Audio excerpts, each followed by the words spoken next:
The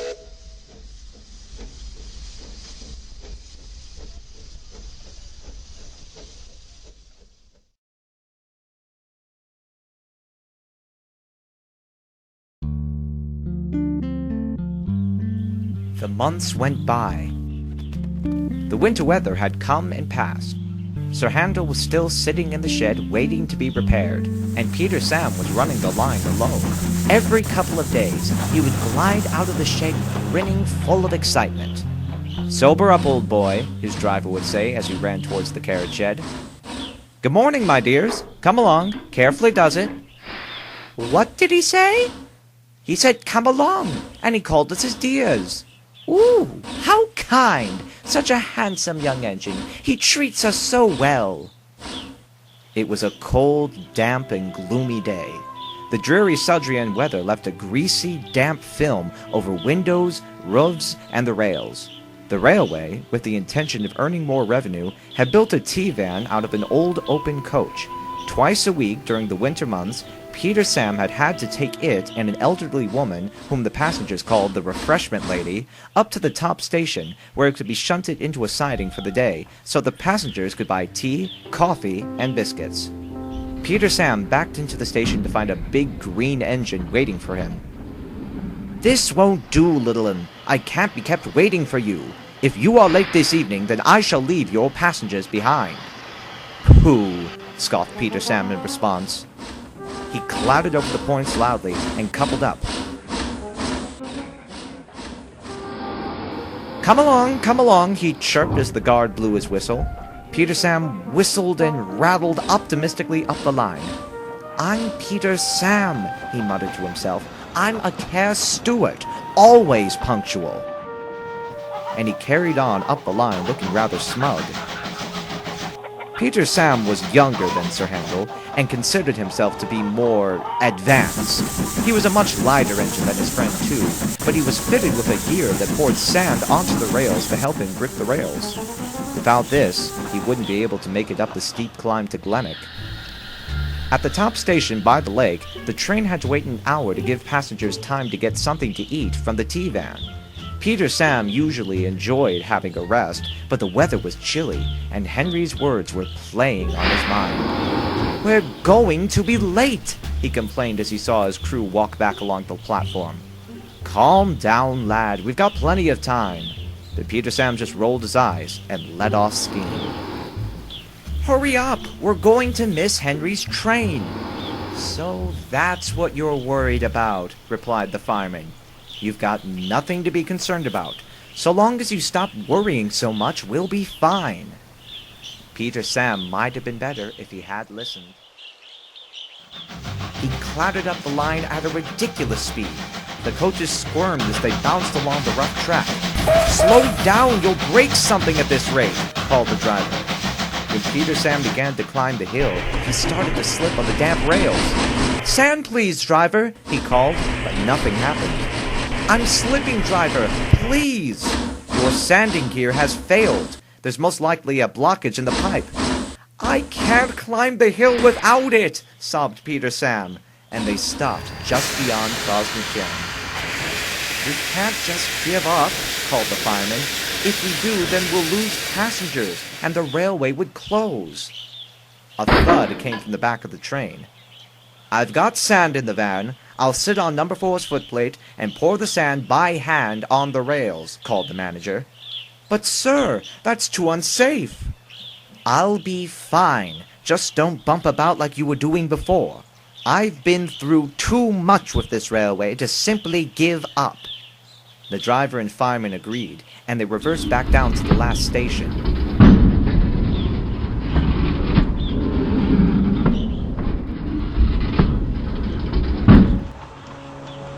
Peter Sam started away, making a tremendous effort. He disappeared in a cloud of steam and crept under the bridge and up the hill. "Superb, Peter Sam. We're almost at Rheneas now. Then that's the hard part of the journey past." They emerged through the trees and glided swiftly into the station.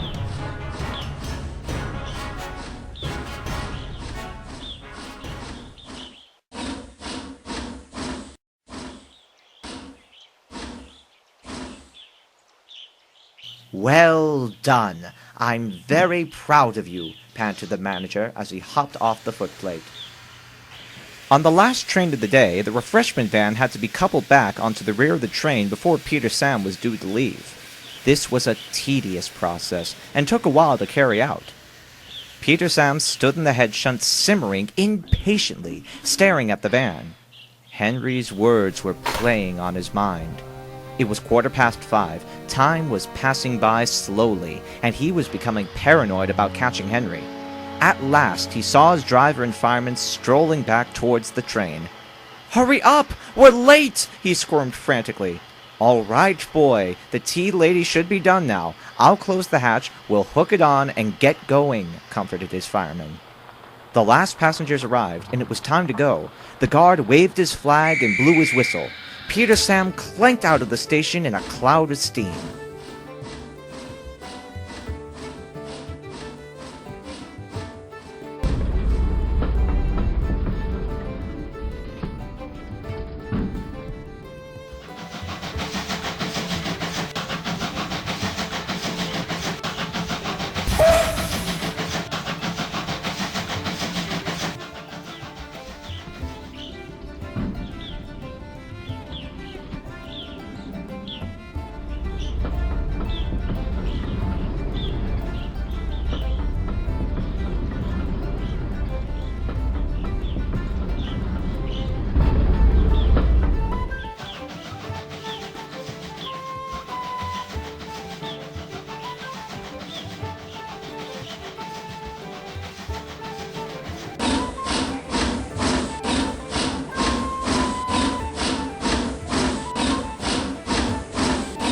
At last, Peter Sam arrived at the wharf.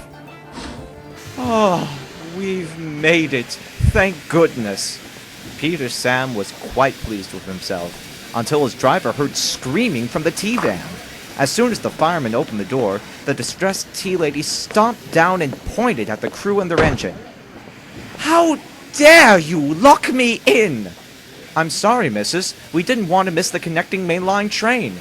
"Rubbish! It's a guaranteed connection. It can't leave without your passengers. Now where is the manager? I want to have a word with him." "Well, where's that stupid Henry?" grumbled Peter Sam. "Come on, lad," laughed his driver. "Time to go home."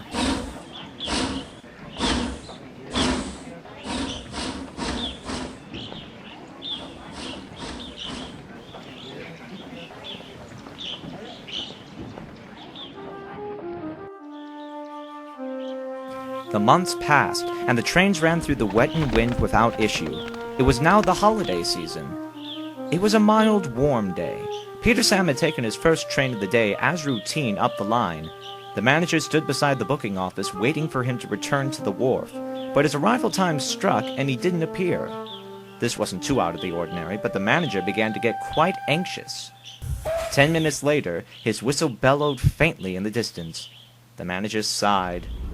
Thank God, nothing can go wrong now, but his relief proved to be premature. Peter Sam ran down the cutting and emerged from the wharf bridge as he had done so many times before when, suddenly, there was a lurch and a crash as he left the rails while crossing the points. The train came to a sudden stop and the passengers crowded around the engine, startled by this abrupt and unexpected end to their journey. The manager shuffled past the crowd and surveyed the scene. One of number 4's trailing wheels has sheared its flange. That will be why he derailed. What's the plan now? He's our only engine and we can't run him as an 040. Right. Tell Mr. Hugh to fire up number 2. Do you think he can cope? We won't have number 4 back in service for a few weeks. Do we have any other option? The afternoon train is due soon. Is he ready? See for yourself, mate. The old decrepit engine emerged from the workshops, wheezing steam feebly as it came to a stop beside the manager. Rheneas, old boy, you're looking splendid. We need you to run the trains for a couple of weeks until number 4 has been repaired. Although I know you aren't in such a good state, please try to take each day as it comes. Yes, sir. By the time the manager had returned to the wharf, Peter Sam had been levered back onto the rails and stood sullenly in the siding with his broken flange concealed from view. By the time the first passengers arrived for the afternoon train, they could see nothing amiss. Rheneas crept under the bridge and backed onto the coaches. By 2:10, the guard gave the ride away, and the old engine bravely climbed its way out of the platform and disappeared up the cutting.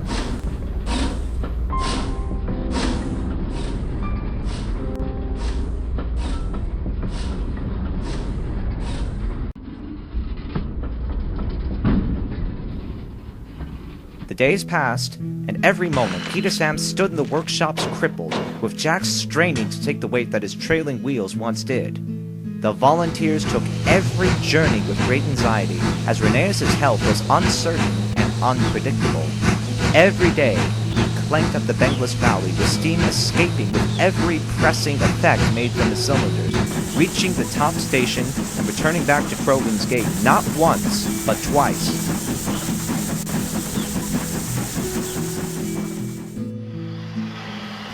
One morning, a newly arrived volunteer expressed concern at the amount of slack coal the railway was wasting. Rheneas was, at even the best of times, a shy steamer, and it was usually assumed that he would not be able to burn slack coal. This volunteer, however, was a man of considerable experience, and insisted that it was simply a matter of firing technique. The manager eventually gave in, and Rheneas was stoked up with the slack coal for the last train of the day.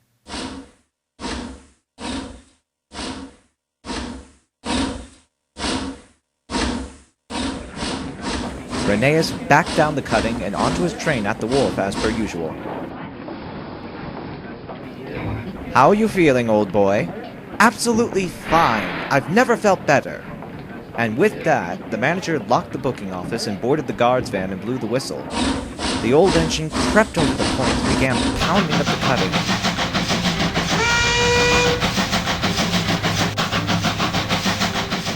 He passed the sheds and ran on to Crossing Cairn. As he clattered up the gradient, Rheneas was finding it harder to breathe. "I can't make it, driver! Please!" Rheneas struggled on, but eventually came to a depressing stop a few yards short of Glennock, with a dead fire and no water left in the water gauge. The train that evening was light, and the few passengers that were on board decided then to walk back to the wharf and so on. It was a warm Thursday evening. The wind was calm, and the air warm, so they didn't mind so much. The manager and crew had a small conference on the engine's footplate. It was uncertain that they would make it back to the sheds, but there was the dreaded thought of leaving Rheneas and his train out overnight. They decided to clear the unburned slack coal from the firebox. Then, with the aid of buckets and a funnel, they carried water down from a neighboring cottage and poured it down Rheneas' injector waste pipe. There was now enough water in the boiler to bring the level back to the gauge glass. They relit Rheneas' fire and awaited events. "Well," said the manager, "we'll take the train up to Glennock and fill the tank up from the stream. From there, we'll have to leave the coaches and leave Rheneas by the tower at the waterfall station." "Sir, I could make it back to the shed.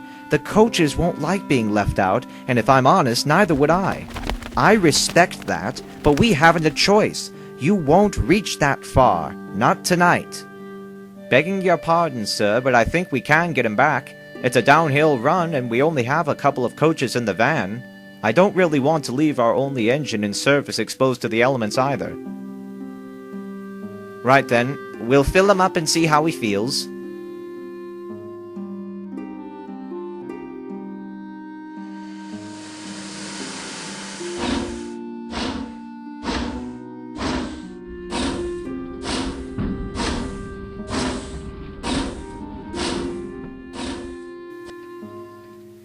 It was now 9:15. The warm Sudrian dusk had settled into a gentle summer night.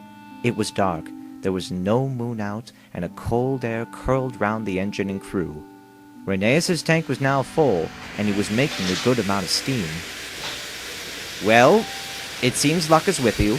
My car's parked here, so I'll drive down and meet you at the yard entrance." Rheneas moved cautiously off into the night. It was quiet. Only the sounds of the leaves waving in the breeze and the owls fluttering from tree to tree provided the music for their journey home.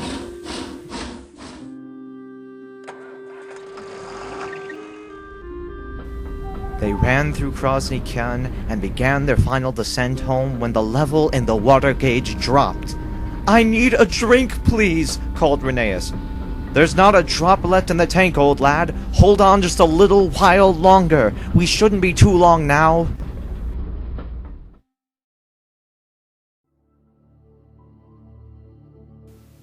The manager stood at the platform, once again straining his ears for the faintest sound of a train approaching.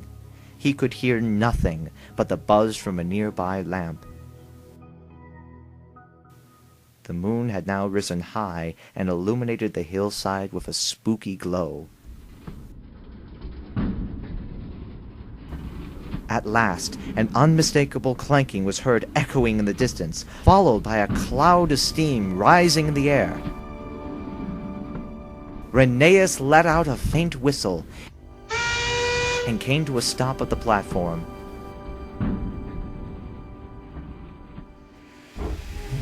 He stood there with his fire glowing upon the sleepers, hissing steam like an ancient dragon of some sort.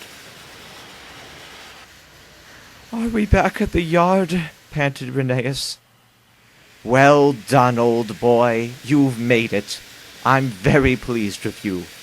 Let's get you to the shed and bed you down for the night."